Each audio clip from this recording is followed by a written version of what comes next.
In this video, we're going to look at spacers. Now, spacers pretty much do what they say in the tin.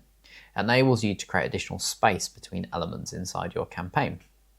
So let's go adding a spacer to our design.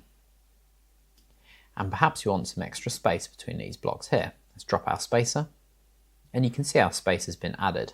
So if we click on it, we can use these drag handles here to adjust how much blank space we're going to have between these two elements. So let's have it about here. There we go. We can see we've added a little bit of extra space.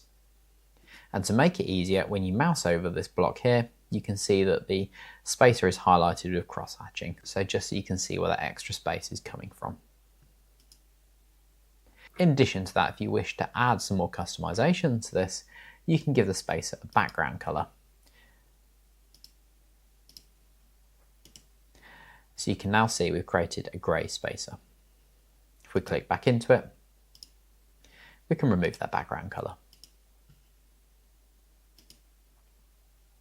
Okay, that's a quick look at spacers and how to use them inside your campaign.